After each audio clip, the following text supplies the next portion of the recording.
Welcome back to Momentous Struggle, a Star Wars Shatterpoint podcast. On this week's episode, Aubrey and I are going to talk about LVO, well, how it went, how it could be improved upon, and everything else kind of in between of like what we want to think about with it, everything like that. So we'll go ahead and jump on into it. Aubrey, how you doing, man? Should I start this off by just getting out of the way that I managed to hurt myself again, Todd? Can we just skip to that? Let's go for it. I don't even You're a glutton for punishment, I guess is what it comes down to. I don't even have a good story. I'm pretty sure this is just the first sign that I've gotten old. I went to sword class yesterday and we start things off generally by doing this thing called horse stance, which it's a fancy version of a squat, and then you do a whole bunch of cuts. Bunch of different cuts usually. This time we just did 50 straight cuts, just 50. Boom, boom, boom, boom. I was fine. I felt fine. I did the 50 cuts. I've done horse stance hundreds, maybe not thousands, but hundreds of times at least now. When I came out of horse stance, my back screamed as if a dying angel had just cratered onto the earth and destroyed my back. And I have been moving very slowly since then. I'm thinking you need to find a new hobby that doesn't involve swords, Aubrey. I'm just saying that maybe your time has this is come. just this is Maybe just your time has come. exercise, and there You literally stabbed yourself in the leg, and now you can't even do squats properly. So let's just find something else. I, I just, there is a man that's nearly 80 years old in my class, and he doesn't have these problems. So I like I said, it's not necessarily the class's fault. It's the Aubrey problem here. It's not. I'm not blaming the class. I think the class is uh, probably great. I'm saying that this is probably it. uh, It's probably time for you to find a new direction. you know what? I'm gonna, I'm gonna see how it feels. I feel like this is one of those three strikes and you're out kind of situations, but I'm precariously close to the third strike. I mean, and it's within a very short amount of time. Also, I mean, these are all things that have happened within the month of January. It's like within not even like the whole month, like a third of the month, maybe half of the month. So yeah, I, you're not doing good. I'm hoping, I'm hoping that it's just strain exacerbated by the fact that my leg still isn't like 100%. Like spoilers, everyone. Walking around Vegas for multiple days while my leg was still not doing well apparently made it so it didn't heal as quickly. Who would have guessed? Who would have guessed? That happens. That's a common occurrence, unfortunately. Yeah, no, Yeah. we did a lot of walking. I know Wednesday when we were setting up. No, we set up Thursday. So when Thursday, when we set up, by the time I actually laid down in bed, I was over 20,000 steps. So we definitely did a lot of walking. I would say that we probably were averaging, roughly 15,000 plus steps a day on average. Like I know by Sunday, I'm like, nope, I'm not really going to be walking nearly as much, but that was when the top eight was and everything like that. So we'll definitely jump all into all the good Yeah, LVO talk as we go, but I'm getting yeah, ahead of we're myself. getting ahead. We're getting ahead. So Come on, Todd. How are you doing? What's going on I, with you? I'm good. You've got stuff. Yeah. No, I mean, mostly like since we've come back from LVO, haven't really been doing a lot of Shatterpoint stuff as much. Just kind of like regrouping, kind of like getting everything kind of settled in.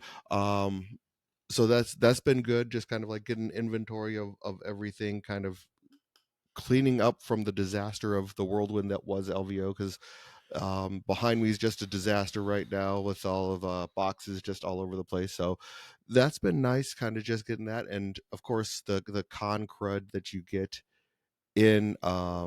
I mean, I had a good little con crud. Didn't get COVID this year. I was pretty happy about that. No COVID. I mean, I'm almost out of January for my first January since COVID without getting COVID, which is I'm pretty excited about the possibility of like I knock on wood.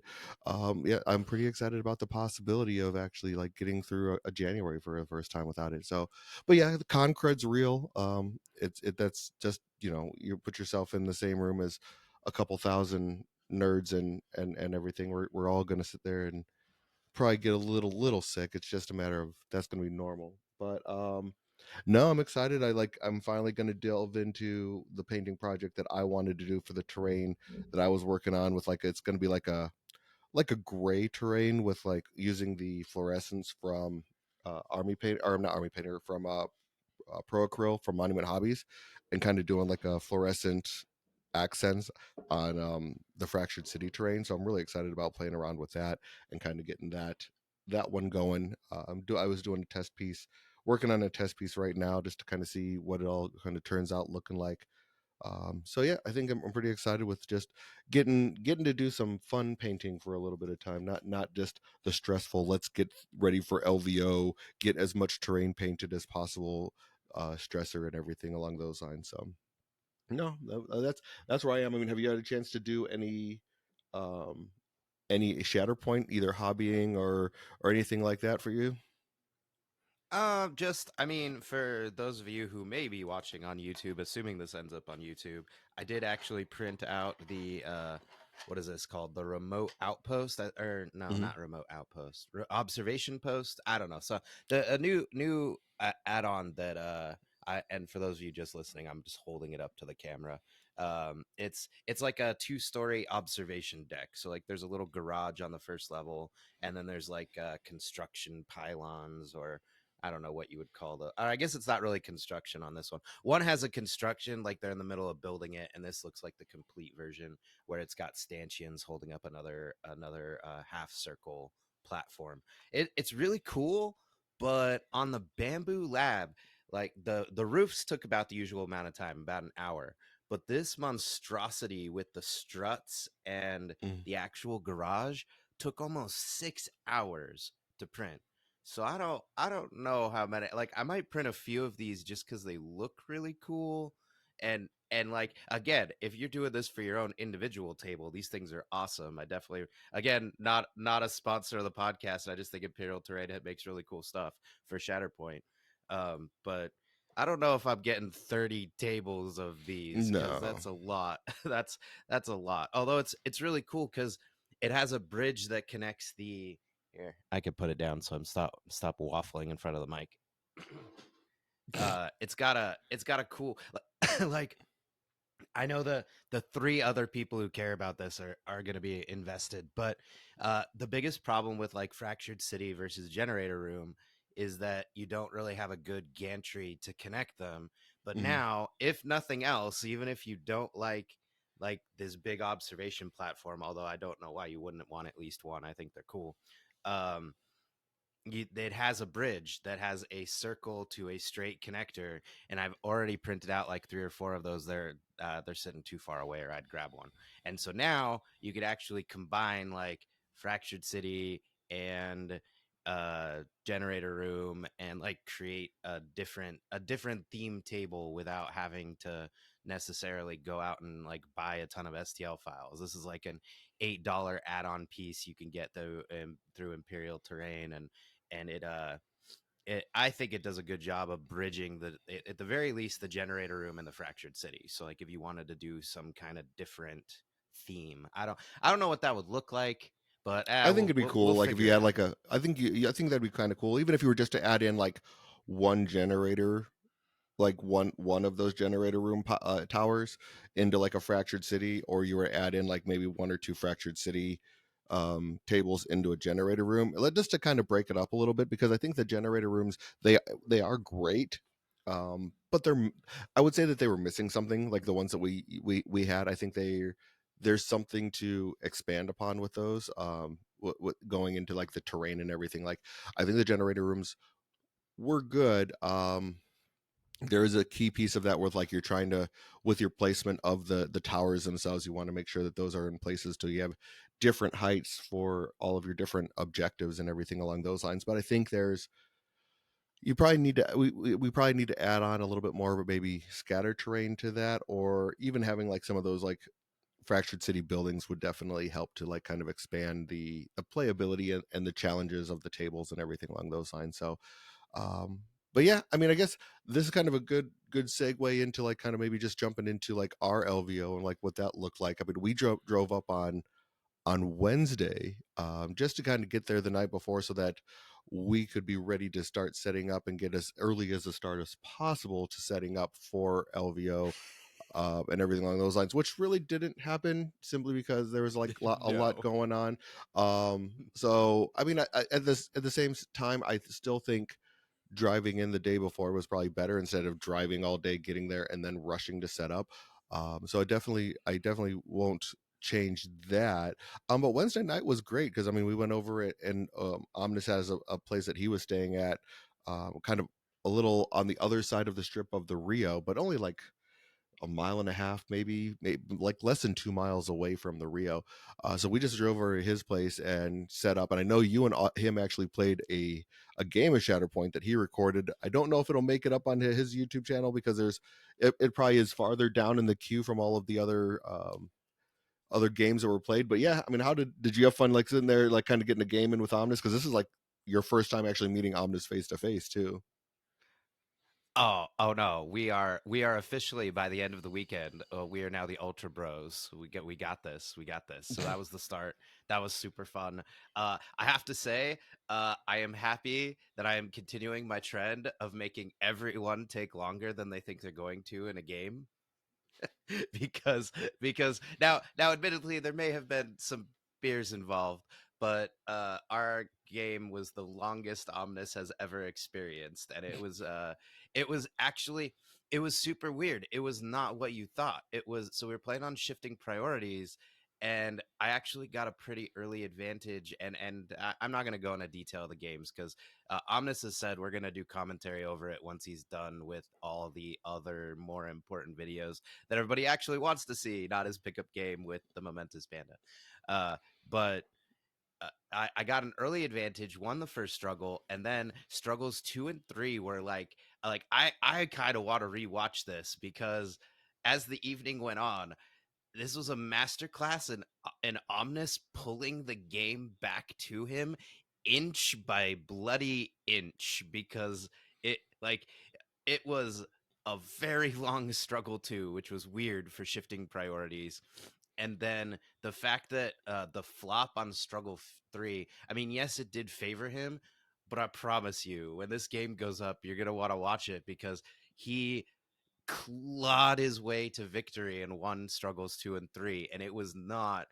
I didn't make it easy. I promise. I mean, you could tell me if we find some mistakes later on as the evening and the drinking went on, but but it was a lot of fun. I enjoyed it. Yeah, he was playing kind of an off the wall list that he wanted to try out, and I was still playing Spectres because that's where I live right now, and it was a good time. Good time. So good.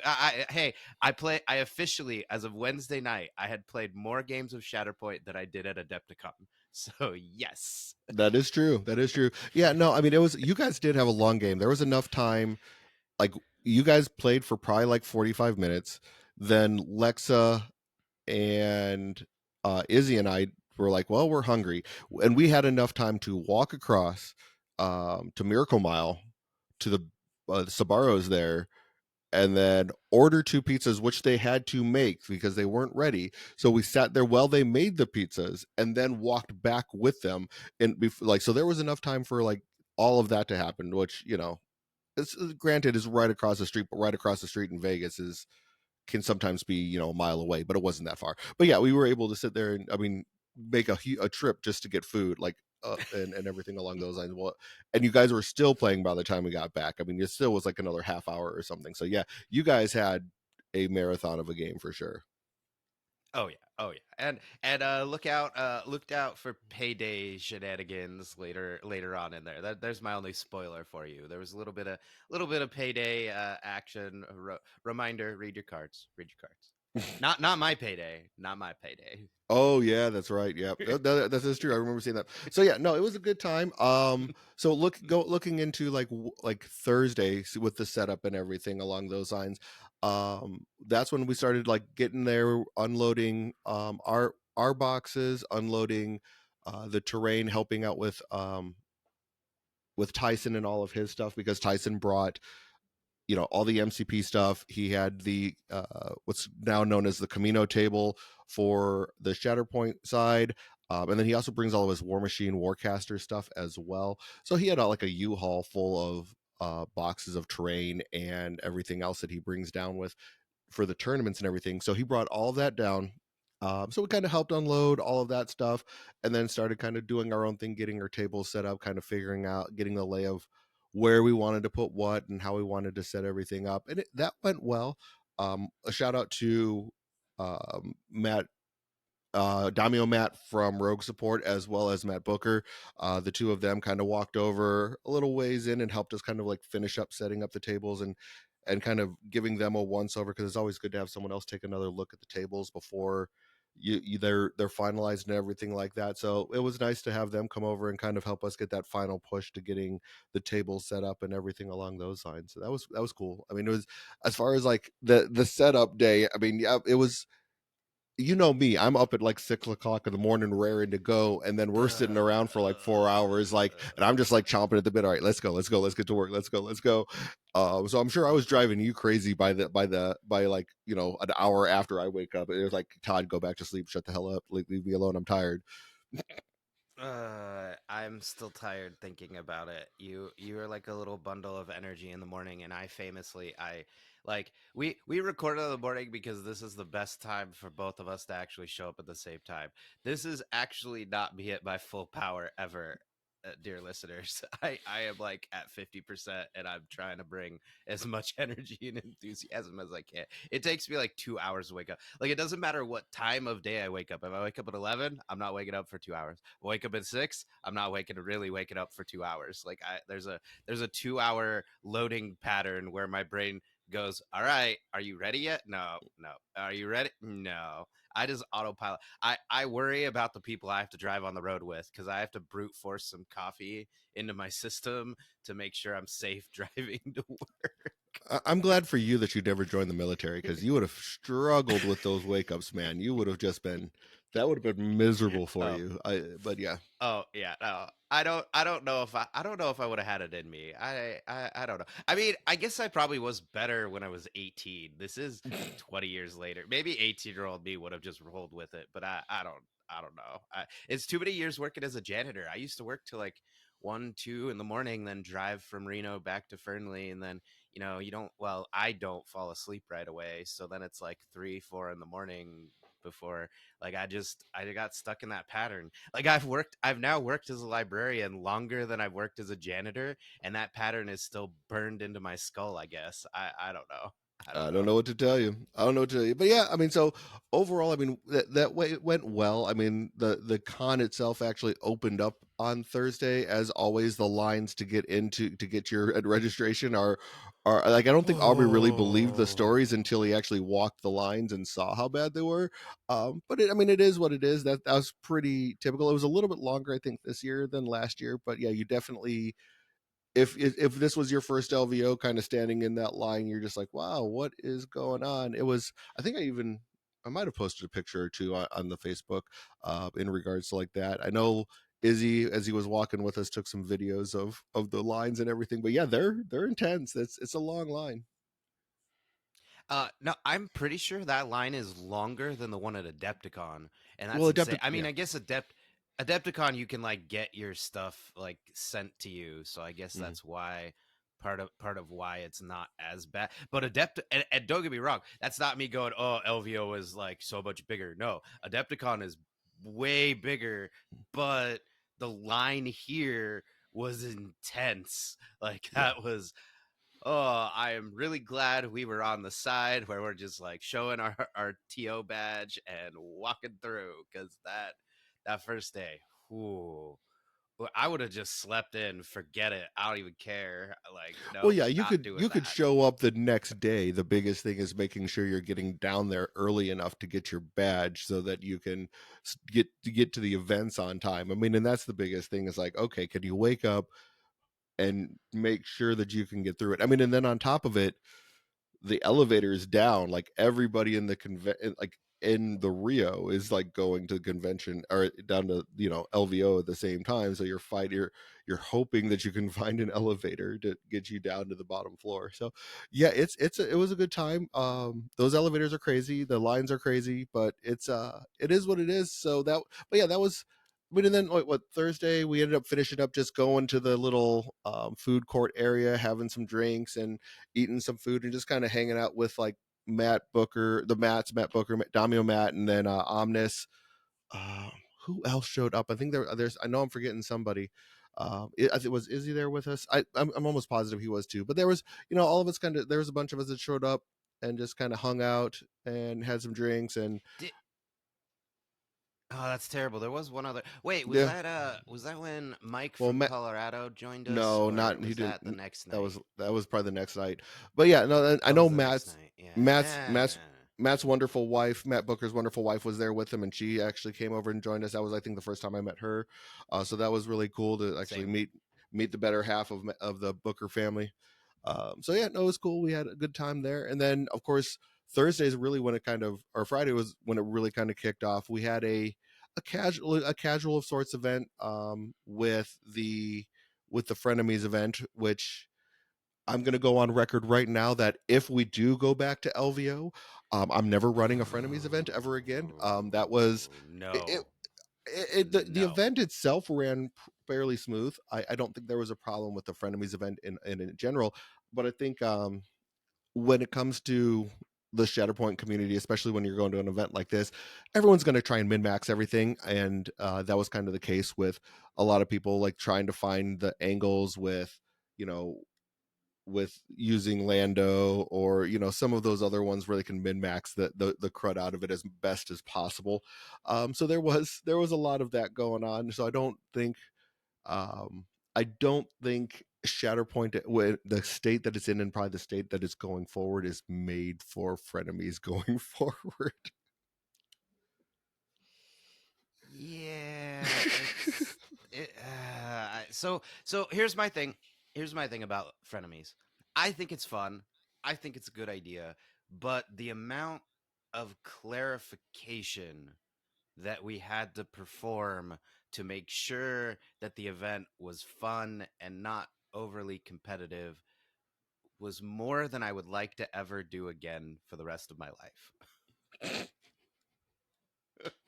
Yeah, it was something. It definitely was. I mean, I think we like there's probably a space in which we probably can find a better way to write the rules to where it's just a little more black and white so that people like to not make it as not enough like loopholes can be found. But I think that's kind of one of those things where, like I said, you got players that are going to try and min max it as much as possible, and that's kind of what it broke down to. Is like there was just players that are trying to do it. But I mean, overall, I think for the players that did, I know there was a lot of guys that we only had 24 players in it. I say only 24 players, like that's a bad showing, but we had 24 players that Right. ended up showing up. Yeah, but when there was a lot of other players that were decided just to come and like do practice games and just kind of like run through their list preparing for day the actual GT itself. So yeah, it was a I think overall it went well. I mean, Damio Matt, he ended up winning, going 4-0, having a slightly better strength of schedule than Cody Hawkins.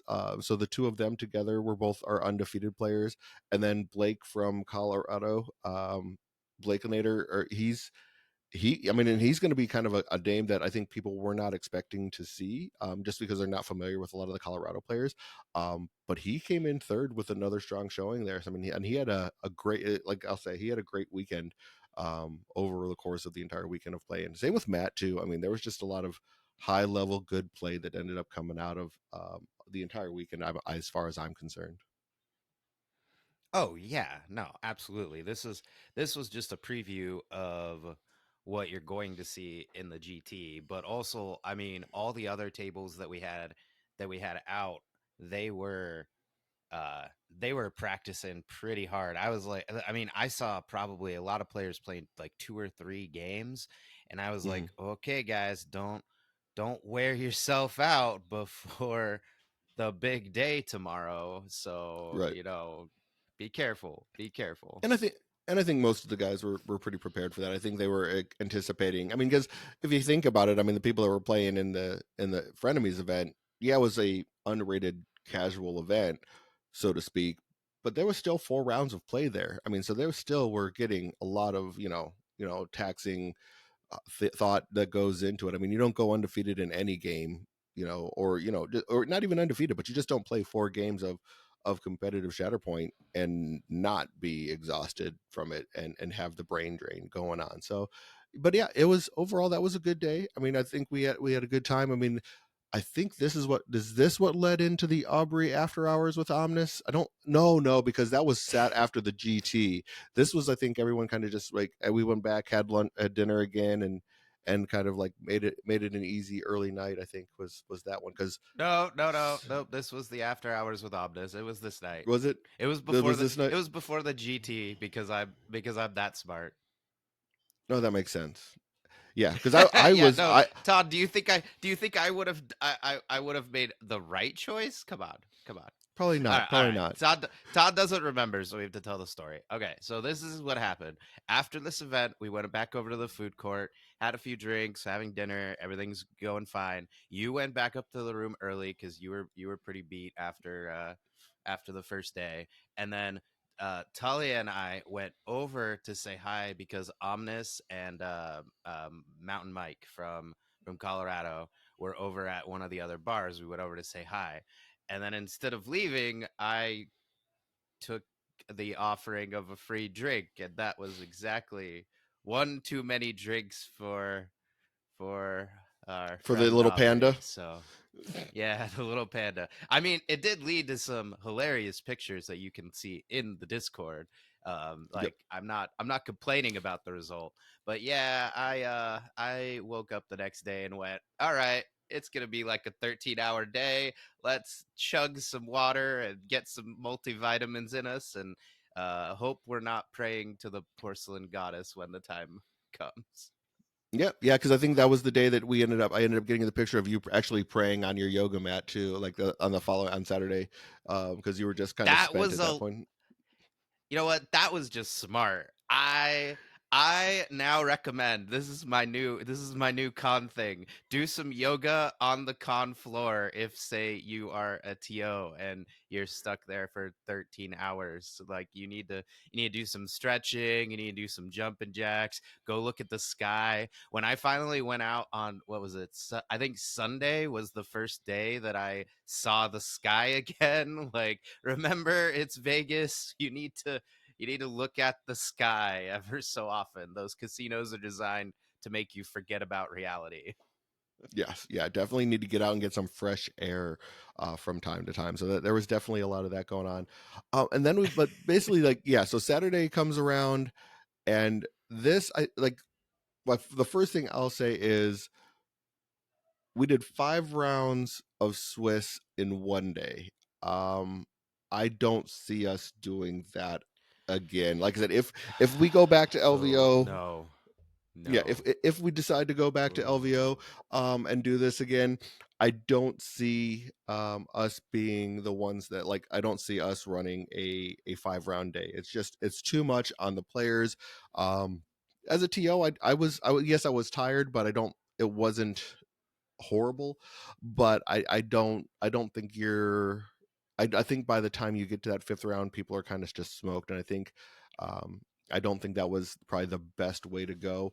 I know that there was, like, I was kind of talking with Omnis, and on the MCP side, they just ran a straight Swiss with 6 rounds for them, and they did 4 rounds one day and 2 rounds the next, maybe five, because their rounds are a little bit shorter. But I think they ran 4 rounds one day, 2 rounds the next, and that worked out well for them. So that's entirely possible. Of like it, like I said, if we go back, that would be, I think, the route that we would go is just doing a GT with a straight Swiss, and kind of keeping in that same vein type of a thing, because I think it will be a little bit better. I mean, because if you were to look at it, we with the 5 rounds of Swiss, we actually did end up with just one undefeated, I mean, and that might have been the better way to go. With that, I mean, of course, we already said that we are going to go 5 rounds of Swiss and top cut at the start. We couldn't just go back and stop. But the pair down ended up losing because we could have finished with two undefeated still. But the way that the pairings worked and everything like that, the pair down ended up losing, and us having just the one undefeated with Matt Damio Matt with the undefeated there. Right, right. And it's also just the fact that okay, so this year we literally just wanted to prove that we could run an LVO Shatterpoint GT level event successfully. Now we can actually look at it and go, okay, one, hopefully, fingers crossed, everybody, the game continues to grow, the community continues to grow, and maybe we can get even more players there. And if we get more players, there's a lot of things we can do to split up the event in a way that will be less grueling because I'll tell you what, I'm pretty sure I don't know if this is true or not. Not like we were keeping stats or anything, because why would we? But I'm pretty sure most of our judge calls were in the last round, and I think it's just because players were getting tired. They were not thinking clearly. They were not like it's I have been there, I have done this kind of event, and like even the fourth round you start to make silly mistakes. You start Hmm. to like this is where like we talk about like the stamina, but coming from Magic to over here, in Magic I get to sit in a chair and I hold cardboard. It's really easy. With Hmm. tabletop gaming, you are stretching across the table, you're on your feet at least most of the time. You're having to do spatial reasoning, which for some of us out there is harder than others, Hmm. especially when you do it for, 13 hour, like what? Yeah, it was like 13 hours, right? Yeah, About. when it's all said and done, it was about 13 hours. And the nice thing is, like I said, like looking at kind of just doing a once over, if we were to jump down to 4 hours, it gives us a little more time in between rounds for players to kind of get a little bit more relaxed time in and everything along those lines. So, I mean, that's kind of where I think we're going to lean, is like it's probably going to be a little more player friendly and everything along those lines. Um, if you were to sit there and not have those 4 rounds a day, I think that's going to just overall just going to be a better experience for players. Yeah, yeah. And again, we had gone over this, Todd and I, a few different versions, and everything we looked at was going to lead to a weird result where people were going to have to come back for like a round till, and then top eight was going to have to wait to start. And there's different things we can do next year to make it different. This was more of, Yeah. we wanted to see how we wanted to kick the tires and see how a standard, okay, 5 rounds, top eight, how does that work at LVO? Can we do it? Mhm. Now that Yeah. now that we know we can do it, let's iterate on it. Yeah, we probably could. I mean, we'll see what happens. I mean, I know just by happenstance happened to walk past some of the executive types of people's, more of the higher ups over at Frontline Gaming, as I was leaving the con on Sunday. And they seemed very excited about the opportunity or the possibility of expanding LVO for Shatterpoint at LVO next year. Granted, a lot can happen between now and then, but there is a good there was a good signs to it. I mean, and we had um, I know Longshanks says 56 players. That's because of we were having all sorts of problems with Longshanks um, in the mornings, simply because you had hundreds of people in the same vicinity trying to use Longshanks all at the same time. So it was a little laggy in the mornings. So we had one of the players like registered 7 times. In order to not Yep. delay the event anymore, I started it, and he was still entered 3 times. So we technically had 54 players in the event. I looking through all of the other Longshanks events, I believe the largest that I've seen is 54 to this point in time. So along like in I think it was in France earlier last year. So we were tied for the largest event in the world. I mean, which was amazing to say the least, about like what they were able the turnaround from 2024 to 2025 at LVO, because the 2024 event had was just a casual meetup as far as I'm concerned. Oh yeah, no, that didn't. That wasn't even actually a tournament. So for us to be tied with the current first place like largest event, like no, that's outstanding. I wish we had gotten like one or two more people so that it was a clean victory, but that's okay. Tied for first is all right. Tied for like I Yeah, assume Adepticon's gonna be even nuttier, so we'll see. We'll see what happens there.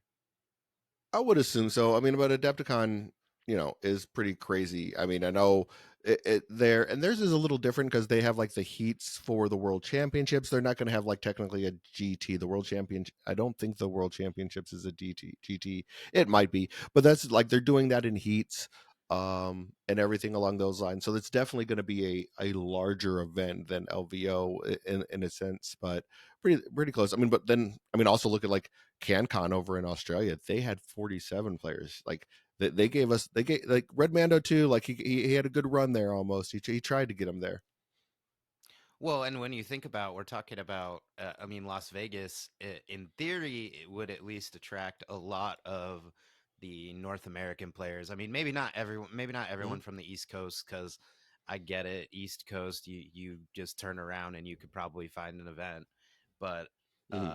I mean, this was still one of the largest. Well, I mean, not only one of the largest Shatterpoint events, but the largest Shatterpoint event in North America to date. So, I mean, Right. the fact that they are right behind us just shows that Red Mandos are doing a good job over there. Because I know Red Mando 2 ran that GT over He did. uh what is at CanCon over at CanCon. CanCon. So Yep. Yeah. yeah, No. I mean, so they did great there. I mean, so it's like it just shows how well this game is growing. I'm really excited for the growth of the game like everywhere. I mean, like I said, Australia's doing great. They had over in Europe, they had a huge event last year. So the games just continue to grow. I mean, LV or Adepticon pretty much sold out day one for the world championships. For both heats, I think were sold out within the day. I know heat one sold out in like 2 hours or something like that. So it's just the game's growing like crazy. well, and didn't they announce that they're going to be adding more slots? I'm trying to remember. Maybe that's misinformation, but I could have sworn they said something about adding They something. might be. I'm sure they're going to. I mean, like that they've with it selling out as fast as they can and it being in a larger venue, I would hope that they would. I mean, I don't know. That's something definitely a decision above and beyond like anything that I'd have, but I would hope so. I mean, what I would say is that your best bet is to just, continue to check in, see if any, changes are made because I I know that the people over at Adepticon they really do like all of the AMG games and they want to support them the best they can. So if they can add more seats, I'm sure they will. Because I think I just don't think they were expecting the Shatterpoint community to come out as in the force that they did, simply because it just didn't sell out like it did, in the first year. When we were there last year, it wasn't. It was a big, but it wasn't as big as it is now. I mean, but like I said, you look at LVO 24 versus LVO 25. It's just the game's grown leaps and bounds, and that's I think what we're going to hopefully continue to see for the next year or so with new people coming into the game. And there was a lot of people that came up to me at LVO like throughout the course of Friday Saturday, just hey, is this Shatterpoint, and asking about it and kind of taking a look at all the tables, and we're really excited. They're like, oh, I wanted to get a ticket but it was sold out. So I think that there's definitely a desire for this game for more people to show up and play the game for sure. Oh, definitely. I know the Camino table that Tyson printed. Some players were very much eager to avoid playing on it, but there was a huge amount of draw of people from other game systems just wanting to stop and go, "Hey, what is this? Right. What's going on here?" Because if you haven't seen the pictures, go onto our Discord, check it out. That table was epic. I mean, Yep. it was essentially scaled up Legion terrain, so it was spread across two whole tables with like we set up like a clear demarcation in the middle so you knew where your table ended because it had one of those giant squid robot things that they use in the Clone Wars when they're attacking when the separatists attack Camino. Like, it's it's really cool. It's really Yeah. cool. Tyson, of course, did an amazing job painting it because, of course, Tyson is well, I think Amazing Painter is actually selling them short. Like Right. it's above that level. Like Yeah. that's making him look bad. So Right. Yeah. No, he is uh a fantastic painter. But yeah, though it's definitely an amazing table for sure. And I think the biggest thing about that table was it was there to be an attraction piece, a centerpiece to draw people in, and it definitely achieved that goal without a doubt. Oh yeah, that's actually why I'm working on trying to incorporate. I have a giant ATAT, and I want to put it on like the edge of a table, not for like competitive play, but like for like we're planning on, more than likely we'll be doing more learn to play events at Phoenix Fan Fusion, and so Mm, like I just want something like that. I mean, it's not going to be as cool as Tyson's, but like something that makes people stop and go, what is this? I want to right. play this. Like I want to know about what's going on over here. Like that's important at events. Yeah, you definitely want to have something that kind of draws players in and makes them wonder what's going on and everything like that. So no, definitely but yeah, that was Saturday. Saturday was, like I said, the kind of the craziest busiest day for us as far as games go, simply because the amount of rounds that we had. And like I said, like we discussed in detail, that's something that we're hoping to move away from going forward. And then Saturday or Sunday was kind of like the winding down day. We had our top eight, and that's when we also did our team event. So the top eight went pretty smooth for the most part. I think like I kind of took over just like taking judge calls for that. Um, I know one thing I'm going to want to do if Omnis is going, if we come back next year and Omnis wants to continue to record or do whatever he's going to do, is find a way to have the tables, all of the top eight tables in the same place, because that was awful. That did not work. And I think that that's an easy fix. I mean, it's something as simple as like just finding a place that has better lighting. Because like the place that he had, that was probably the best lighting that he could have. So finding like having it as a unique place set up to sit there and record, I think is probably going to be the best way to go. This that we can have centrally located to where our top eight are going to be. So it's just a logistics thing that probably would need to go forward with from there. But yeah, I mean, overall, I think it went well. Um, all of our games went pretty smooth, other than me and Longshanks didn't get along trying to do a seated cut or a seated bracket. I just could not figure out for the life of me the way to get that to work. Um, and that was like probably on me and being tired after 5 rounds trying to sit there and set up a bracket. That's really, I think, what the problem was there. Hey, this happens. Like and also it was, so remember we were supposed to have uh twice over. There was supposed to be one more judge present, like two times over. Like we had enough. Like it was myself, my fiance Talia, you. Like we ran the events fine, but it would have been nice if there had just been like one more person. But again, travel happens, stuff happens. Mhm. So like I hopefully if we can get the one more person, assuming we do this again, like we that would probably have helped things. And also like so we're working on getting different bits of equipment. We also probably just need a light stand, like something that Mhm. can attach to, because we're talking Yeah, about getting a whole rig and a whole system that would make things a little easier too, yeah. but I mean, that's a because we are future planning on, planning. exactly. I mean, we're planning on trying to sit there and start doing our own battle reports. And then like for some of our local events, maybe doing some live streaming or at least recording ourselves of some games and stuff like that. So so like I'm slowly collecting all of the equipment that I want. I've like found the cameras that I want and stuff like that. And that includes getting some good lighting and stuff like that, lighting equipment, because that is very important when it comes to that. So I think that's what we'll if worst case scenario, if whoever decides to sit there and do Adepticon next or LVO next year and actually be the recording streamer, what have you, for that, we can definitely have the equipment available, like to either be part of it or to assist with, if it's going to be someone like Omnis, if that's, but I think he's probably already working on getting that taken care of himself too. So but yeah, no, it was, I think that's just a matter of like some logistics of some future like pre-planning logistics that I just think we were not expecting to work with and everything along those lines. So we'll definitely, like I said, a lot of good learning lessons here, but overall, the top eight went great.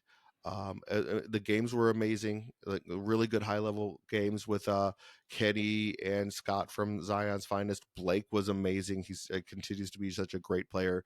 Damio Matt, an amazing player. Like that was our top four, and the like any one of them could have just walked away with that title, yeah, at that point in time. They were all amazing players. So it was fun to watch, just like such good high level clean error free play happening. Todd, Todd, you don't have to look at me like that when you say error free. Come on, come on. But yeah, so in case you're wondering, what we're not going to do a play by play because let's be real, Omnis has a recording of the whole top eight that he's going to do commentary over. So go check out Omnis Protocols, Omnis right? protocols, yep. Yeah, yeah.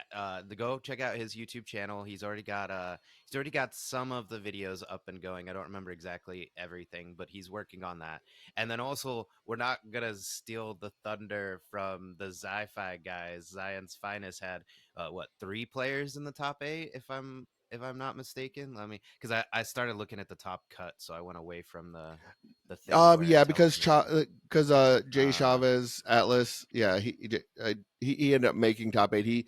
He lost in the first round, and that but yeah, he was definitely in it. So they did have three players, but there was a whole contingent from Utah that came down. I mean, there was quite a few Utah players that had made their way down to play there. So yeah, definitely was. I think what there was probably like 8 to 10 players from Utah, in total that made it down, made the trip down. So yeah, but they definitely had a good run. All of the Zion's guys. So I think that's they have firmly placed the laid down the gauntlet of what's to come for future events in the western half of the United States for sure. oh yeah. No, now I'm like, okay, guess I need to go up to Salt Lake City and actually play in one of those sci-fi invitational events that they've got going on.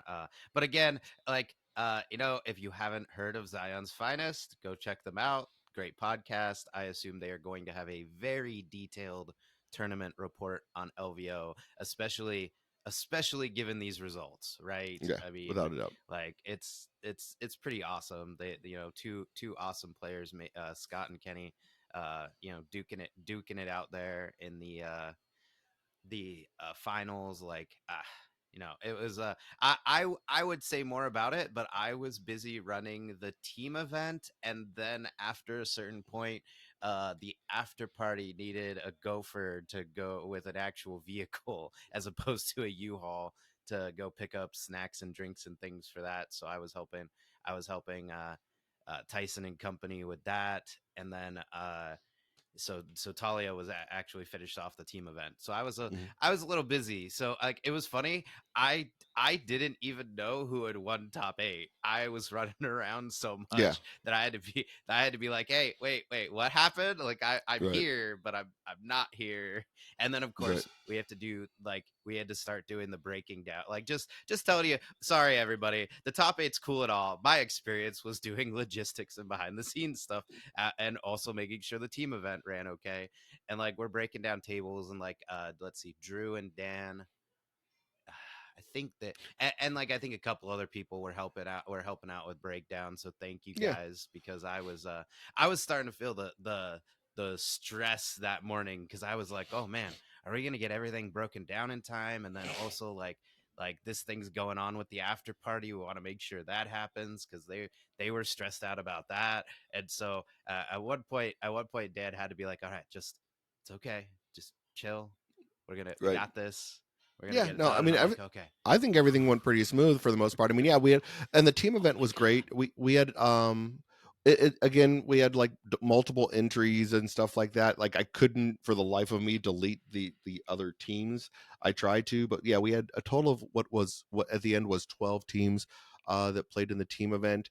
It was really cool is the Wooden Spoon gaming group from here locally in Arizona. All of them played in there, and they all have different names with spoons in their names. So big spoon, Yeah. big spoons, small spoons, two dudes, one spoon. Those are all Not those. explaining that. Not Nope, explaining that. not gonna not No. gonna go down that one. But all of those guys are locals. I think Justin's team. I don't know if that was if Matt is part of their group or not.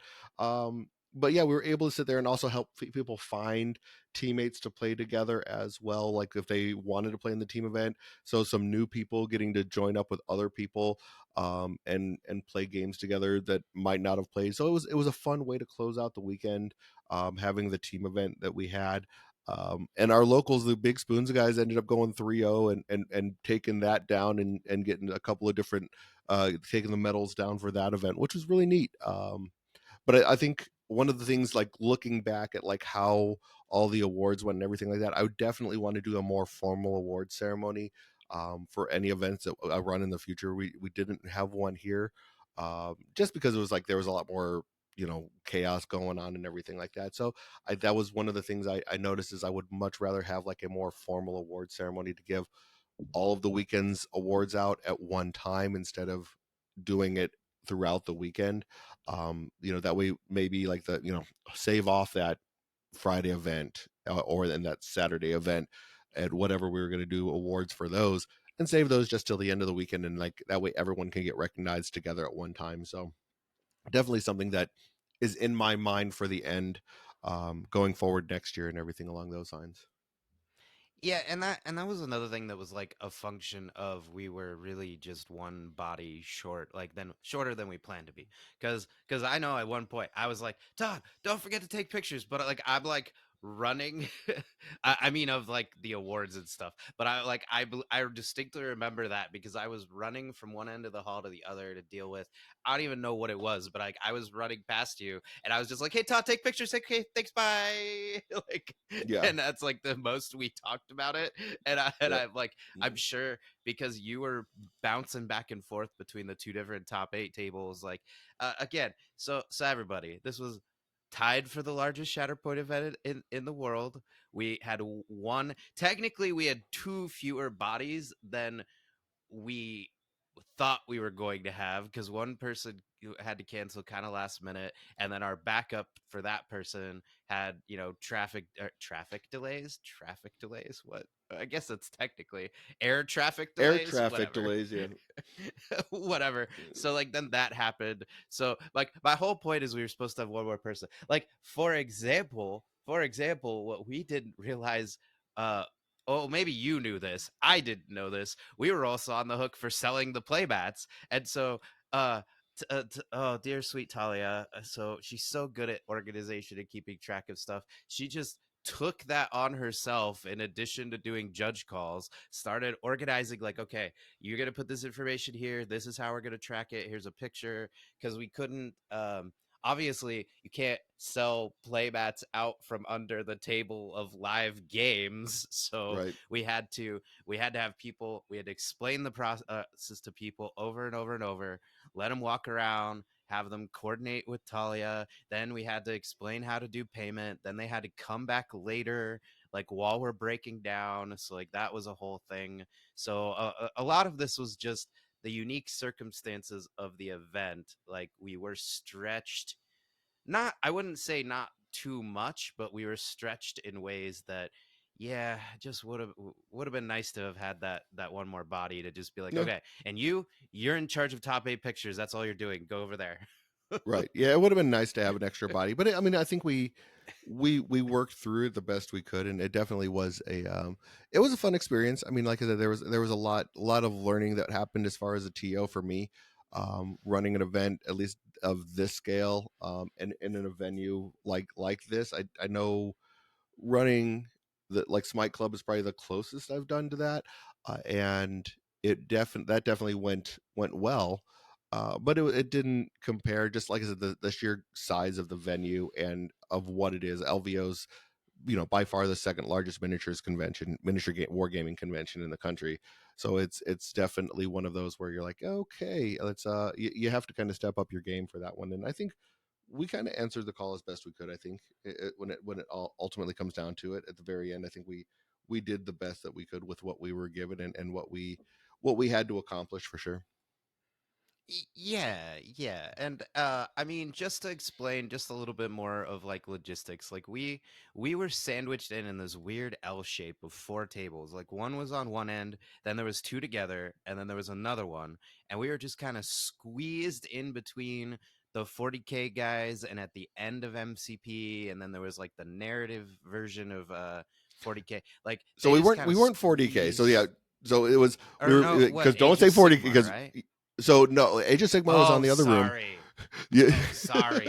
What the So various Games Workshop titled games. There yeah, you so go. there was like, so on one side of us was the Imperium guys that were playing like the Imperium War gaming. On another side of one of our tables was the Kill Team tournament going on. Then we had the 30K narrative going on one side as well, and then there was the MCP, and then sandwiched around the other side was the Age of Sigmar. So there was like, we were kind of like really sandwiched in a weird space between all sorts of different games workshops games. It would be nice if like we were set up a little bit differently, but again, we were the new kids on the block for sure, so we were not going to, we had to prove ourselves as a community to, I think, before we can start to expand. And I think we helped do that for whoever runs it going forward, whoever runs LVO going forward for Shatterpoint. Yeah, yeah, absolutely. And then of course there's a huge vendor hall, and then of course there's the big giant, sorry Todd. That's right. Games Workshop room plus AMG. Then the actual big boy 40K players had their Yep. own room that was even bigger. Sorry, sorry. I Someone will get this is upset like about that, that you don't, it's like when it comes to 40K, they get all salty about all sorts of things And you like know this. what? And you know what? They could be salty. You could be a little salty. I'm trying to summarize succinctly. It took Todd a paragraph for me to just say the 40K stuff because it's all based on 40K. I don't care what you say. It's all right. I'm making somebody mad, Todd. It's all right. I'm sure It's all you right. are. I'm I'm doing it sure on you are. purpose now. I know you are. Anyway, no, regardless, the point was is we were kind of sandwiched in kind of a weird spot. So we were also dealing with the flow of like 1 through 8 was over here. Then it went this way. Then we had to start over and come back over here. Then it had to continue off into oblivion. So it was also just weird from a like a TO standpoint of just keeping track of the table. Not that I mind walking back and forth, gimpy leg or no, but like we didn't have like a truly self-contained spot. We were spread over three different columns of tables Yeah. that we had to keep track of. And like because we are walking past all these other game systems and these other TOs, like all the TO, like I don't know about you Todd, but I kept getting looks from the other people and I'm like, look, I have to walk from here all the way over there and back and forth and back and forth and back and forth. I'm sorry if I'm like too close to your precious game, but I have to go through three different game systems to watch my Yeah, tournament. I don't think I got any dirty looks or anything, but no, I Well, probably didn't, well, no, pay attention or anything like that too. So no, it was just it wasn't bad looks. It was just like, what are you doing here? Although I mean, I was wearing a panda hat most of the time. Maybe it was a different reason I was getting looks, Todd. it's very possible that the gimpy guy wearing the panda hat might have been getting different looks for a whole different reason other than just because of the game that he was doing a tournament for. But yeah, Let's see. Also, hey, there was a ton of pirates there. There were so many pirates there because that they was were. for the That's the 30K narrative. narrative. Yeah, that was for Yeah, the the the 30K the narrative. 30K narrative had there were so many pirates. No, I had to go over and ask him. I was like, okay, what is this? Because I don't know anything.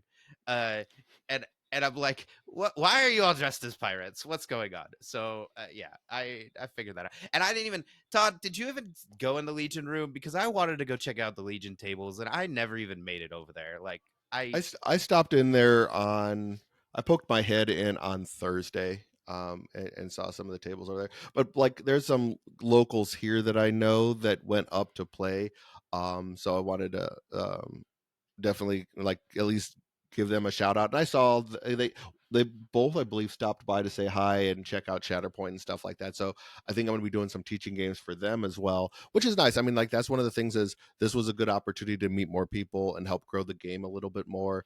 And that's really kind of like ultimately what I would like out of all of this is that we're able to continue to grow the game and really bring more people into playing this game that we're that we enjoy so much. Yeah, yeah. Uh, so let's see. So then we do all the breakdown, or well, I do some of the breakdown. Then I disappear to go get food. You guys all finish the breakdown. May have let the sci-fi guys steal one of our boxes of terrain. It's fine. It's fine. They'll get it back to us. Yep. Uh, You know what the problem with that is yeah. though, Aubrey, is the fact that that was in a tub that I didn't bring. That was put in a if they was it would if it was in the tub that I wanted it to be in, they would have never taken that tub of terrain. But no, Aubrey had to have it in his tub. That's what it was. So that's why I I'm did blaming it on you. I'm blaming it on you. I do have a list of things. Oh, that's right. I need to send that to you in Celsius so we could talk about it. I do have a list of things to improve for next year. One of them is making sure my totes have the Momentous struggle sign on the side. I didn't I didn't think about the fact which also thank you Sci-Fi crew because we were 4 tables short and they brought 4 tables of terrain. Yeah. So if this is the worst that happens because they got us to the number we actually needed, I'm I'm not sad. Like thank you again Yeah. guys. Especially since oh my word, a couple of those maintenance bays had such cool art. Like oh my god, they Yes, Scott's who just an was it? amazing painter, and he Scott. is Yeah. like Yeah, his Scott. stuff, his terrain was amazing. So like he did such a great job with that. Yeah, so like that was cool. And then the after party admittedly I ended up going late to because I spent so long running around getting the stuff for it that I had to go back up to the room and like take a minute. So then by the time I got down to the party, I think like half the party had already moved to other parts of the casino. So but I was okay with that because that was kind of a chill, like I got to just have food and drinks and hang out and listen to everybody talk about the aftermath. And I don't even remember half the conversations we had that night. That was Yeah, it was a good it was night. it was a lot of We fun. It was good. I mean, I got to do the my what has become a tradition of having cigars with Omnis afterwards. That's kind of like the our way of kind of like closing out LVO at this point in time is we kind of just do the after party, then we go out, have a cigar, kind of just relax and kind of just unwind, and then of course the next day starting the next year of LVO, as Omnis likes to put it, with going and getting nachos over at Nacho Daddy and stuff like that. And that was a good time. I mean, we had um, overall, I mean, a good way to close out the weekend and just enjoy seeing everyone. So I had a good time with it all. I think it was a great event. I know that there was some people that were pretty upset with some of the terrain that we had. I know that it's we've had conversations about that with like ways that we can probably fix that in the future if we because I know that I like the look of that terrain. I understand that it creates um a difficulty for playing, but I know for me one of those things was like I enjoy the puzzle of not having that traditional AMG terrain though too, and because yes it is maybe something you're not used to playing on, but at the same time it's the same for both players. It's like yes, it's a different challenge, and that's what I think. Something about terrain is like if we're always using the same AMG terrain, which is only like what or 4 boxes really, the core box and then high ground, take cover, maintenance bay. If all you're using is those 4 pieces of terrain for every game that you play, the terrain comes becomes kind of predictable, and that's I think something that is nice with like using some of the other terrain that's out there, other third party slash printable terrain, is that it gives you different questions to answer during gameplay, and I think that's I understand that like that might not be ideal for everyone, but at the same time I still think that's probably good for the development of the game because it's going to keep your boards and your play areas from getting stale with just having the same pieces over and over again just in different configurations. Right. I'm still working on it, but I'll send out like a little survey to or I'll probably just put it in our Discord and let people pass it around. I don't know. Is there a way to send players at an event like a mass email in Longshanks? Probably not. There is. Oh, okay. So maybe we'll send it out that way, just so I don't get any people being cheeky and just going in and submitting whatever it is they're gonna submit in the survey. Mhm. But like we get we know the elephant in the room was the Legion terrain that was scaled Yeah. up. Like we did not get too many complaints about well, obviously not the AMG tables because we had several AMG tables. Then we had the Fractured City and the generator rooms, and I know there weren't too many complaints there. We also didn't really have complaints about the Ewok Village, which I was kind of expecting there to be more. There's only one Ewok Village table, but I was expecting more there. We know it was the War Scenery Legion terrain that was scaled up. For starters, it probably should have been scaled up slightly more. Not disagreeing with you, but there was also a lot of conversation around that terrain that like could have been solved in turn zero. Like I hate to call some of you out, but like I overheard a couple conversations where it was becoming a point of contention, and I was like, well, we give you permission to shift the terrain at the beginning if an objective is kind of weird. You just got to hash it out with your opponent or call us over if you can't hash it out with your opponent. And then, like, the rest of it is like, I mean, I know Shatterpoint does a good job of making turn zero as pain free as possible, right? There's not a lot of like game deciding decisions that happen in turn zero, but one of them is looking at the terrain and figuring out if there's going to cause problems on objectives and like deciding ingress points and what stops shoves or what doesn't stop shoves. Like, I guess this is just a reminder that, hey, you all did a pretty good job of having these conversations with your opponent, but there were a couple of times where Todd or I got called over and we would say, okay, well, does this shop stop shoves or not? We asked you questions that you should have answered at the beginning of the game, and you gave us the deer in the headlights look. Yeah. So just and hey, I get it. Like especially rounds 4 and 5 on that GT day, your brain was probably fried, and we don't always remember to do it. I do feel you, but also Yeah. like this is one of those things where yes, we are going to take this into consideration as we're printing more tables and getting more terrain ready, but also remember sometimes stuff's gonna be in deployment. Like even that, like here's my favorite example, the AMG terrain, the square the square box with the feet, you know the one I'm talking Mhm. about, Todd? Yep. That one, if you put it near deployment, absolutely can mess up deployment. And I And sometimes will do that intentionally. thank you. Thank you. Hey, so Todd and I may not agree on the number of ladders that need to be on a table, but sometimes terrain is going to force you to make suboptimal decisions, and that's so that turn zero, like player one who gets to pick the side, matters. If it's all symmetrical and perfect and deployment is perfect on both sides of the table and there's an equal number of ingress points perfectly separated from both sides of the table, then who cares what side you picked? Doesn't Mhm. matter. That becomes a non-decision. And I mean, I assume the reason why the person who wins the roll off gets to pick sides is written into the rules for a reason. I mean, Yeah. right, So yeah, I mean, so right. like I said, yeah, I know that, like I said, it's one of those where there's never gonna be. I don't think you're ever gonna run a perfect event for every person that attends the event. I truly understand that, and hopefully, I mean, all we can do is take the information that we have and the feedback we've been given and try and improve going forward for anything that we do.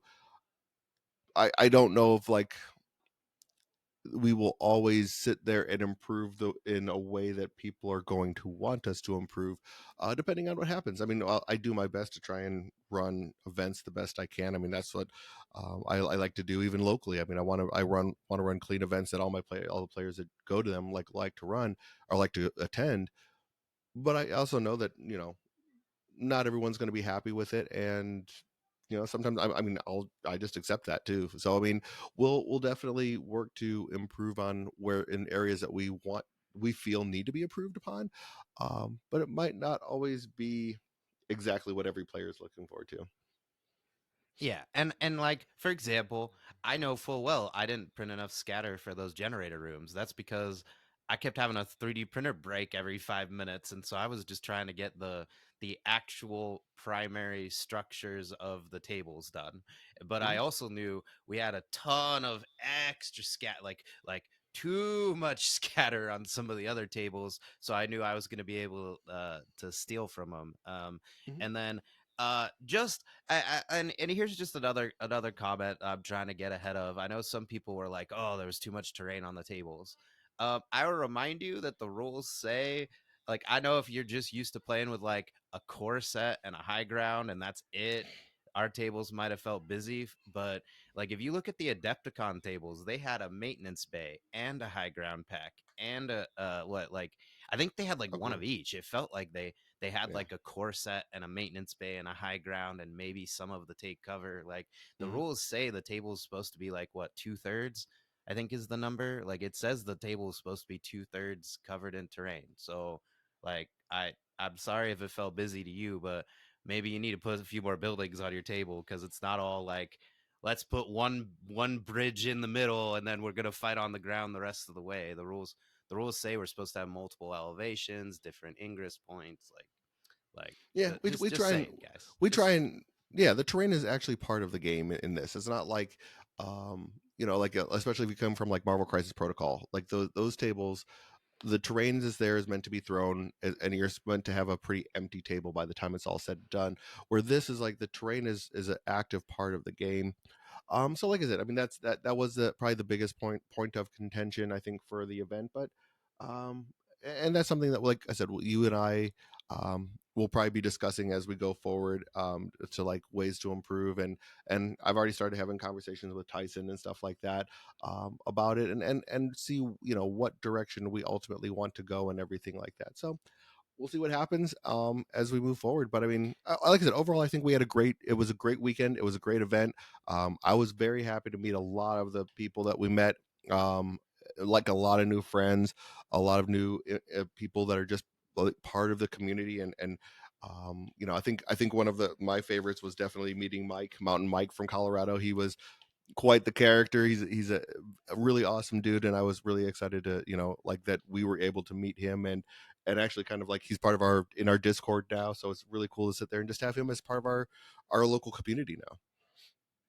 yeah, and I have to say the same thing. My favorite part was that it, like I know I keep beating this subject to death, and maybe it's just I have too much PTSD from the sweaty tryhards and Magic, but for the most part, overall, we saw tons of good sportsmanship, tons of good sports. Like I would see over and over players working with each other to like figure out a result, to like figure out a placement or a measurement. And like when they like almost all of my judge calls were really just, hey, we can't figure out if this is in or out, can you give us a hand? Or it's we're neck deep in round 3 and I don't remember how this ability works, like, and my opponent doesn't remember either, we already tried to figure it out. Like, so my point is like everybody was working collaboratively in a competitive environment to achieve the best result. And yeah, like there's always going to be a few instances of like maybe that didn't quite happen, or maybe there was some contention. But I mean, Todd, Talia, and I were all there helping people navigate those situations. Yeah, And like they're just happy. They're just yeah. happy, Todd. The funniest thing is I would say that probably the two people that were probably the most um that had the most contention between the two of them, the two that were arguing the most, was probably Scott and Kenny at the final table. And simply, and I think that's more just because they were so comfortable with each other and they're so used to playing with one another that they were just like snapping at one another. It was funny to watch, and it's like just seeing the two of them because like I said, they probably play together every week and just have games together. So it's just kind of funny watching that. I think if there was anything that would like point is like you might not want to be like that would probably be those two, just because of how they were, how they were getting along and everything like that. But that was the funniest part, I think, for me, was just seeing the two of them kind of getting into it and everything. But no, overall, I think the like our community is great. People worked really well together, got along really well. um Shout out to oh my gosh, why am I drawing a blank on his name that was on it, that oh my gosh, that ended up getting our sportsmanship award. I'm drawing such a complete Taylor. blank on it. Taylor, thank you. But yeah, Taylor, shout he had his hat. Taylor. Yeah, Taylor. He was an amazing 15 years old, amazing player. Just great overall throughout the entire weekend. Such a wonderful joy to sit there and just kind of hang out and talk to him, and meet him and just and everything like that. So I think he was fantastic, and I hope that we continue to just have more players like him joining the game. He's definitely the type of player that we want to see all weekend long. I mean, like when adversity kind of struck him, he just kind of put his head down, played the best he could, didn't dealt with adversity the best way he possibly could. And I was very, very excited to see such a young player with such a focus to sit there and do the right thing and play the right way. So I was really happy about that. Yes, yes. There was definitely a few highlights for me. Again, lots of players would stop and help. There was another player. Oh man, I'm drawing a blank on his name now too. All I remember is he's super tall because he made me feel like I was a little kid. I can't remember his name now. You're probably thinking of But he Cody was coming up. Hawkins.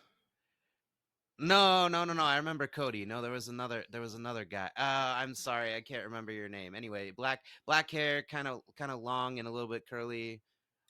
Not Okay. sure. Well, anyway, sorry, I can't remember your name right now, but he just kept like kind of coming up and just checking in with us, like going, "Hey, is everything okay? You got water?" Actually, a few people did that. I remember Hmm. Kevin.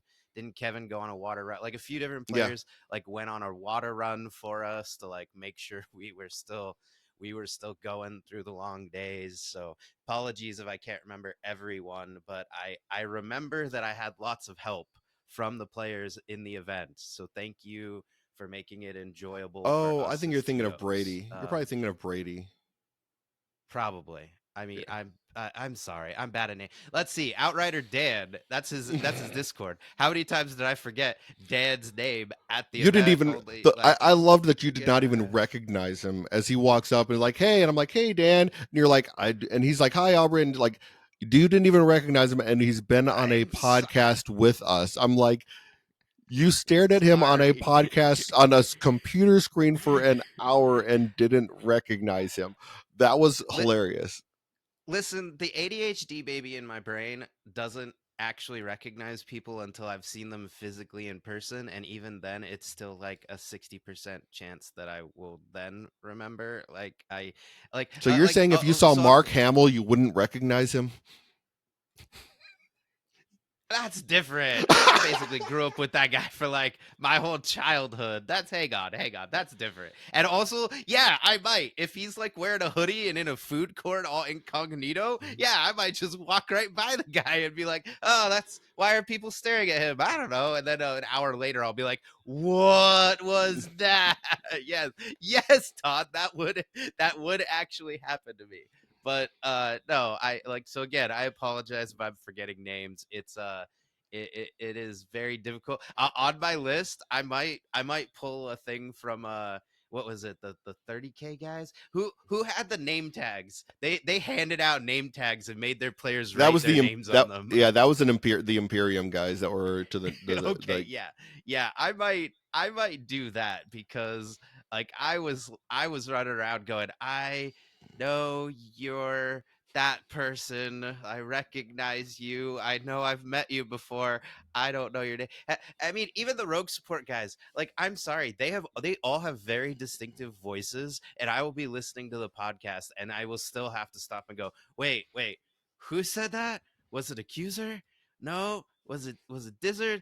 No, then I have to rewind. I literally have to rewind until and listen to it again, and then I go, "Oh no, it was Damio Bat." And they all have distinctive voices. I cannot say that they sound like each other, and I still No. I still have trouble because, like, if I don't have their faces in front of me, it's fine. I'm sorry. Yep. It's just the ADHD baby rattling You around can't in my even say skull. ADHD. He's You can't even banging. look at you. You can't even spell ADHD right now. That's what's going on, right? That's scary, Aubrey. All right. Well, yeah. So One of those. One of those. Just yep, thank you, everyone, and I promise that I care, even if I can't remember your name. yep. No, we do appreciate all the help and all the support we did get for LVO. It was it definitely was a good time. But yeah, I mean, other than that, like I said, I think we should probably close out here. I do want to thank all of our listeners for tuning in.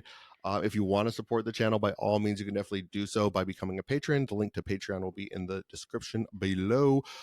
If you do not want to do that, we definitely understand it's not for everybody, but you can definitely support us by rating, reviewing the podcast on whatever podcast platform you're listening to us on, or if you're watching us on YouTube, you can give us a thumbs up, subscribe, and give us a comment in the description and or in the comments there. Let us know what you're thinking, what's going on, and just let us know any feedback that you have for us there. Other than that, yeah, you can always join our Discord. It is free to join. Definitely have some conversations going on in there. It's mostly for the memes. That's what we do. We do a lot of memes over there, but we also have some good conversations and you know are there to help support the community in any way that we can. But other than that, I just want to say again, thanks for listening, and may the force be with you. May the force be with you.